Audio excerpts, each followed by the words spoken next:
A good friend and cool guy named Dave Hardy contacted me about doing a lesson on incorporating tapping into your playing. And I had to think about this for a little over a week because the easiest thing to do would be to slap together a bunch of licks, like 3 or 4 cool tapping licks, and leave it at that. But that does not address the actual question, which is incorporating tapping into your playing. And this kind of leads to a bigger subject, which is just incorporating a technique into your playing that may be new to you. We'll be focusing on tapping, but here is something that I consider about any technique that I've tried to learn, and that is eventually you have to adapt what you'll benefit from with that technique to your playing, to yourself, instead of trying to force yourself into that technique. Alternate picking and economy picking do not come naturally to me. However, by studying both, I was able to improve my hybrid picking technique and take ideas from both that worked. One example would be in alternate picking, like the high-speed stuff. It's minimal movement. You don't want to move a whole lot with that picking hand. However, since I have no control with that technique, while realizing how important that minimized movement was, I borrowed from that, put it in with the hybrid picking, and wound up with something that gives me that sound by not exaggerating any movements either with the wrist and the picking hand or with the fingers you're using at the same time. There's none of this flailing stuff. There's more, everything is very compact and close to the palm. So that's how I learned something from a technique that didn't come naturally to me and adapted it to a technique that did. In the realm of tapping, for me, there's probably 4 players that really come to mind as the guys that I listened to and were like, I was like, wow, I want to learn that. One would be Reb Beach from the band Winger, say what you will. That guy's a killer guitar player. Secondly, Nuno Betancourt from Extreme. You know, Reb Beach did the more scale-oriented, kind of linear tapping ideas. Nuno did the more kind of wider interval arpeggio-based tapping ideas. Third, Steve Vai. Amazing. I mean, you know, that's all you really got to say. And then fourth would be Greg Howe, who seemed to grab all the good stuff from all these players and put it into this kind of modern, kind of funky shredder package that, you know, just blew me away and still does. Greg Howe is one of my favorite players. In this lick, we're tracing out the notes of a C major scale, but in this case, it's going to be a D Dorian mode, all right, the second mode. And we're tracing out those notes, 3 notes per string, with the left hand. The neat thing is, it's either going to be a shape of a whole step and a half step, or a half step and a whole step. Nothing else. So what I mean by that is, starting at the 5th fret of the A string, we're playing 5, 7, 8, or D, E, F. We're moving to the 7th fret of the next string and playing, again, whole step and half step, 7, 9, 10, or A, B, C. We jump up to the 9th fret of the next string and go 9, 10, 12, that's our half step, whole step shape, or E, F, G. We move across to the 10th fret and repeat the whole step, half step, A, B, C, 10, 12, 13. And then we go up to the 12th fret of the high E string and hit the E, F, G, which is another half step, whole step. Descending.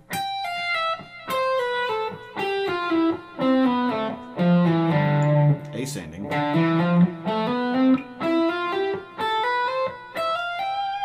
To turn that into a tapping lick, all we really need to do is keep the left hand shape the same and find the next note in our scale that's in the key we need to be in.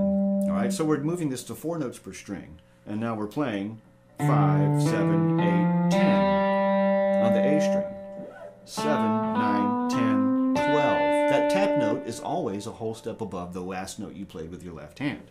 9, 10, 12, 14. 10, 12, 13, 15.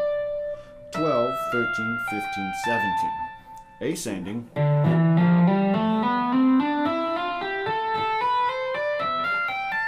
Descending.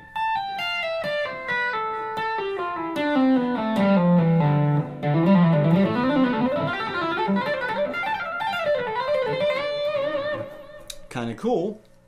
This technique also requires that you get comfortable with the concept of the hammer-on from nowhere, because sometimes when we're switching strings,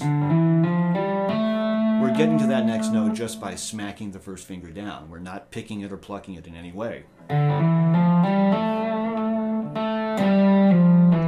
Lick number 2 comes from the Nuno Betancourt playbook, and this is a more arpeggio-based lick. What we're doing is we're taking a string skipping shape that should be familiar to some of you that are into Paul Gilbert and adapting it to a tapping lick. In this case, let's hit the 13th fret of the high E, the 10th fret of the high E. Skip the B, go to the 14th fret of the G, and then the 10th fret of the G, and land on the 12th fret of the D. Those notes outline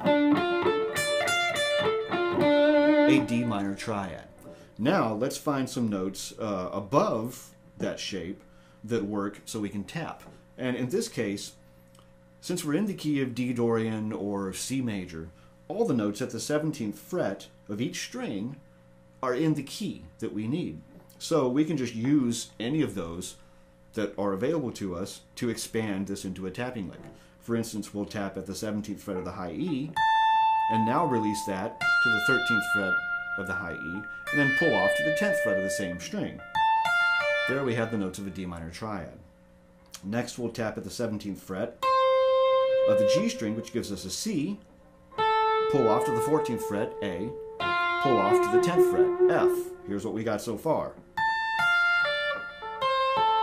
Hammer on from nowhere, D. So important tapping concept to keep in mind.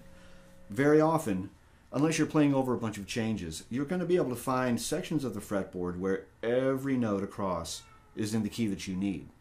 And this is a key to creating some of these slippery tapping ideas. So in the case of D Dorian, all the notes across the 17th fret are viable. They are in the key that we need. Lick number 3 comes from the Steve Vai playbook. And what we're going to do is take one of our pentatonic positions, the one right below the home bass position at the 10th fret, which is going to be this guy.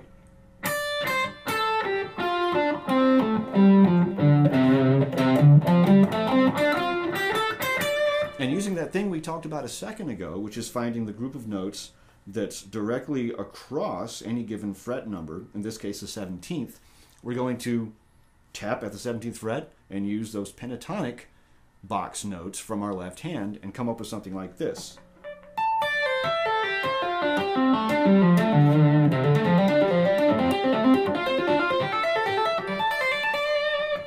Sounds kind of cool, and it's really easy. Lick number 3, which comes from the Greg Howe playbook, is going to involve using a D minor 7 arpeggio shape, which we're going to trace out with our left hand. That shape is 5-8 on the A string, skip a string to 5-7 on the G string, skip another string to 5-8 on the high E. Now we're going to look for notes to tap above that position, and those notes happen to fall across the 10th, the 12th, and kind of the 15th and 14th frets. All right, so here's what happens. Using a hammer-on from nowhere, we hammer on to D, we hammer on to F, and we hammer on a G on the same string. Hammer on from nowhere to the G string, 5, 7, 10, all right, and then 5, 8, 10 on the high E. So we've got this D minor 7 arpeggio in the left hand with some extensions tapped above.